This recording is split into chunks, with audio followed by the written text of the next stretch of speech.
এদিকে কসবাকাণ্ডে সাউথ ক্যালকাটা ল কলেজের ভাইস প্রিন্সিপালকে গতকালই পুলিশ জিজ্ঞাসাবাদ করে এবং সেই দিন ঘটনায় কলেজে আর কারা কারা ছিলেন তাদের যে তালিকা হয়েছে তার মধ্যে থেকেও কয়েকজনকে জিজ্ঞাসাবাদ করে পুলিশ। সরাসরি আপনাদের নিয়ে যাব, ময়ূক ঠাকুর চক্রবর্তী রয়েছেন আমাদের সঙ্গে। ময়ূক, একেবারে সার্কামস্ট্যান্সিয়াল এভিডেন্সই বলো আর সেই যেখান থেকে ইনহেলার কেনা হয়েছিল সেই বিল, তার পাশাপাশি মেডিকেল লিগ্যাল রিপোর্ট, এই সমস্তটাতেই কিন্তু একেবারে অভিযোগকারিনী তার বয়ানের সঙ্গে হুবহু মিল খুঁজে পেয়েছে পুলিশ। তাহলে এখন যাদেরকে তারা সাক্ষী হিসেবে মনে করছে প্রয়োজন, তাদের কি জিজ্ঞাসাবাদ প্রক্রিয়া চলছে?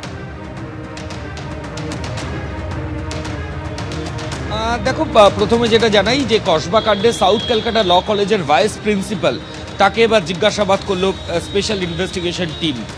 যেটা লালবাজার সূত্রে খবর পাওয়া যাচ্ছে যে ইতিমধ্যেই দুবার তার সাথে কথা বলা হয়েছে। দ্বিতীয়বার গতকাল তাকে জিজ্ঞাসাবাদ করা হয়েছে, তার স্টেটমেন্ট রেকর্ড করা হয়েছে এবং সাউথ ক্যালকাটা ল কলেজের প্রিন্সিপালের কাছ থেকে ভাইস প্রিন্সিপালের কাছ থেকে পুলিশ আধিকারিকরা মোট 16 জন স্টুডেন্ট যাদের মুভমেন্ট এই 7.5 ঘন্টা সিসিটিভি ক্যামেরার ফুটেজ যেটা পুলিশ আধিকারিকরা নিয়েছিলেন সেই ফুটেজ এক্সামিন করে 16 জনকে আইডেন্টিফাই করা হয়েছিল যাদের মুভমেন্ট ছিল ওই সময় কলেজের গার্ড রুম থেকে কলেজের সমস্ত জায়গায়।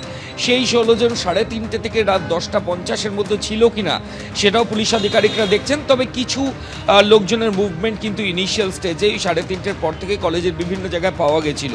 এরপর যখন ওই অভিযোগকারিনীর বক্তব্য অনুযায়ী তার উপরে এই যে অত্যাচার সেটা যখন শুরু হলো, তাকে গার্ড রুমে নিয়ে যাওয়া হলো, শ্লীলতাহানি করা হলো ইউনিয়ন রুমের সামনে, সেই সময় কলেজের ওই 16 জন অর্থাৎ যাদের নামের তালিকা পাওয়া গেছে তারা কোথায় ছিলেন, তারা কি কিছু দেখেছেন, তারা কি কিছু সাপ্রেস করছেন, সেটা জানার জন্যই পুলিশ আধিকারিকরা এই 16 জনের নামের তালিকা তৈরি করতে তারা প্রস্তুতি শুরু করেন এবং পুলিশ সূত্রে খবর সিসিটিভি ফুটেজ দেখিয়ে কলেজের এই 16 জনকে আইডেন্টিফাই করা হয়েছে এবং এই 16 জনের মধ্যে ইতিমধ্যেই 6 জনকে পুলিশ আধিকারিকরা জিজ্ঞাসাবাদ করেছেন। আজকে বাকি যারা রয়েছেন তাদেরকেও জিজ্ঞাসাবাদ করা হবে এবং প্রত্যেককে জিজ্ঞাসাবাদ করা হবে যে সিকোয়েন্স অফ ইভেন্টস যেটা অভিযোগকারিনী জানিয়েছেন তার সঙ্গে তারা কি দেখেছেন।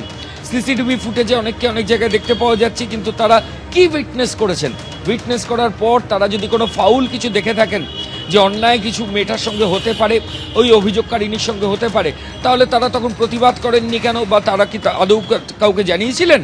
এই গ্যাংরেপের যে অভিযোগ যে সময় 7:30 থেকে রাত 10:50 সেই সময় 16 জনের মধ্যে কতজন ছিল, তারা আদৌ ছিল কিনা, তারা আগে থেকে চলে গেছিল কিনা, যদি চলে গিয়ে থাকে তাহলে কলেজের কেউ কি তাদের ইনস্ট্রাকশন দিল যে তোমরা এবার চলে যাও। এই বিষয়গুলো পুলিশ আধিকারিকদের জানা প্রয়োজন রয়েছে। ঠিক সেই জন্যই 16 জনের নামের তালিকা ইতিমধ্যেই পুলিশ আধিকারিকরা কলেজ কর্তৃপক্ষের সঙ্গে কথা বলে সিসিটিভি ফুটেজ এক্সামিন করে 16 জনের তালিকা ইতিমধ্যেই বানানো হয়েছে। সেই মোতাবেক 6 জনকে জিজ্ঞাসাবাদও হয়ে গেছে, বাকিদের আজকে ডেকে জিজ্ঞাসাবাদ করার কথা রয়েছে। এর পাশাপাশি সাউথ ক্যালকাটা ল কলেজের ভাইস প্রিন্সিপাল তাকেও কিন্তু জিজ্ঞাসাবাদ করেছে স্পেশাল ইনভেস্টিগেশন টিম এবং প্রয়োজনে আরও বেশ কয়েকজনকে জিজ্ঞাসাবাদ করা হবে। আর অল্প কিছু সময়ের মধ্যেই সিকিউরিটি গার্ড সহ 4 জন যারা রয়েছেন অভিযুক্ত তাদেরকে আলিপুর কোর্টে পুলিশের তরফ থেকে নিয়ে যাওয়া হবে এবং পুলিশ আবার নিজেদের কাস্টাডির জন্য প্রেয়ার জানাবে, এমনটাই আমরা জানতে পারছি। ময়ূক, ধন্যবাদ।